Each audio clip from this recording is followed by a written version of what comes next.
নমস্কার বন্ধুরা, ইন্দ্রাণীস কিচেনের আরও একটা নতুন ভিডিওতে সবাইকে স্বাগত জানাই। তো আজকে আমি ফুলকপির বড়া বা পকোড়া রেসিপি শেয়ার করছি।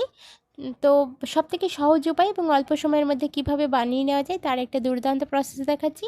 সন্ধ্যাবেলা গরম গরম চায়ের সাথে এই রেসিপিটা খেতে কিন্তু অত্যন্ত সুন্দর লাগে। তো কীভাবে বানাতে হবে চলুন ঝটপট দেখে নেওয়া যাক। রেসিপিটা বানানোর জন্য আমি এখানে অর্ধেকটা ফুলকপি একটু ছোট ছোট করে কেটে নিয়েছি। এবার আমি পরিষ্কার জল দিয়ে ধুয়ে নেব।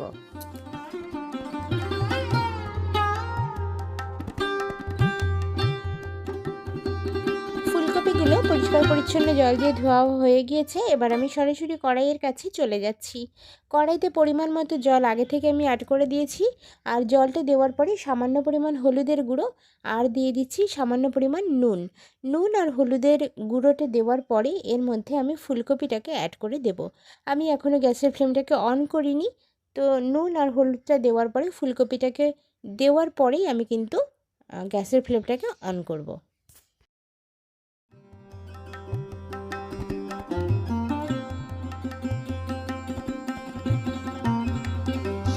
সমস্ত ফুলকপিগুলোকে অ্যাড করে দিয়েছি। এবার আমি ফুলকপিটাকে ভাপিয়ে নেব, আর তার জন্য আমি ঢাকনা চাপা দিয়ে 5 মিনিটের জন্য একটু সেদ্ধ করে নিচ্ছি। খুব বেশি সেদ্ধ করার প্রয়োজন নেই, হালকা একটু ভাপিয়ে নেব জাস্ট। তো গ্যাসের ফ্লেমটাকে 5 মিনিট পরে বন্ধ করে দিয়েছিলাম, আর তারপরে দেখুন দেখাচ্ছি ফুলকপিটা ঠিক এরকমই সেদ্ধ হতে হবে। খুব বেশি সেদ্ধ যেন না হয়, আবার খুব কাঁচাও যেন না থাকে। মোটামুটি 50 to 60% মতো সেদ্ধ হতে হবে। এবার আমি একটা পাত্রে নামিয়ে নিচ্ছি জলটা ঝরিয়ে নেওয়ার জন্য। ফুলকপিটাকে একটা ঝাঁঝরি গামলার মধ্যে নিতে হবে, এতে করে ফুলকপির যে অতিরিক্ত জলটা সেটা যাতে ঝরে যায় সেটা কিন্তু খেয়াল রাখতে হবে। জলটা ঝারিয়ে নিয়ে আমি এবার একটা গ্রিটারের সাহায্যে ফুলকপিটাকে এভাবে গ্রিট করে নেব। আলু ঝোলের যে গ্রিটারগুলো হয় সেটাই আমি এখানে ব্যবহার করছি। তো এভাবেই ঠিক গ্রিট করতে থাকতে হবে।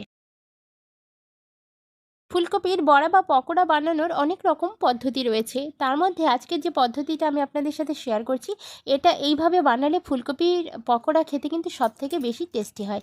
আর বানাতেও কিন্তু কোনো রকম ঝামেলা নেই, দেখলেই বুঝতে পারবেন একদম অল্প সময়ের মধ্যে বানিয়ে নেওয়া যায়। তো বন্ধুরা, কথা বলতে বলতে দেখুন ঝটপট আমি কিন্তু সমস্ত ফুলকপিটাকে গ্রিট করে নিয়েছি। এবার এর মধ্যে আমি কিছু জিনিস অ্যাড করব, সেটা একটু চলুন দেখে নেওয়া যাক যে কী কী জিনিস এর মধ্যে আমি অ্যাড করছি। তো প্রথমে দেখুন আমি একটা ডিম ভেঙে এর মধ্যে দিয়ে দিলাম, আর আজকে অর্ধেকটা ফুলকপির সাথে আমি একটা ডিম দিচ্ছি, তবে আপনারা চাইলে ডিমের পরিমাণ বাড়িয়েও দিতে পারেন। এবার দেখুন এর মধ্যে আমি দিয়ে দিচ্ছি পেঁয়াজ কুচি। একটা মিডিয়াম সাইজের পেঁয়াজ আমি খুব সুন্দরভাবে কুচিয়ে নিয়েছিলাম ঝিরি করে পেঁয়াজ কুচিটাকে অ্যাড করে দিতে হবে।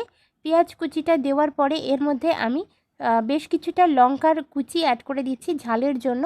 কাঁচা লঙ্কা আমি কুচিয়ে নিয়েছিলাম, সেই কুচানো কাঁচা লঙ্কা এখানে দিয়ে দেবো। তো বন্ধুরা দেখুন লঙ্কাটার পরিমাণ কিন্তু নিজেদের পছন্দ অনুযায়ী দেবেন, বাড়িয়ে বা কমিয়ে। লঙ্কার কুচি দেওয়ার পরে এখানে আমি কিছুটা ধনিয়া পাতা কুচি দিয়ে দেবো। তার জন্য ধনিয়া পাতাটাকে আমি কুচিয়ে নিলাম, আর ধনিয়া পাতা কুচিটা দিলে খুব সুন্দর একটা ফ্লেভার কিন্তু হবে।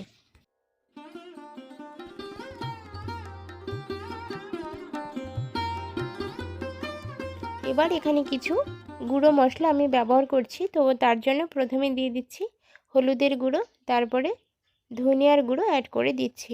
হলুদের গুঁড়ো আর ধনিয়ার গুঁড়োটা দেওয়ার পরে এখানে আমি সুন্দর একটা কালার আনার জন্য কাশ্মীরি রেড চিলি পাউডার দিয়ে দিচ্ছি।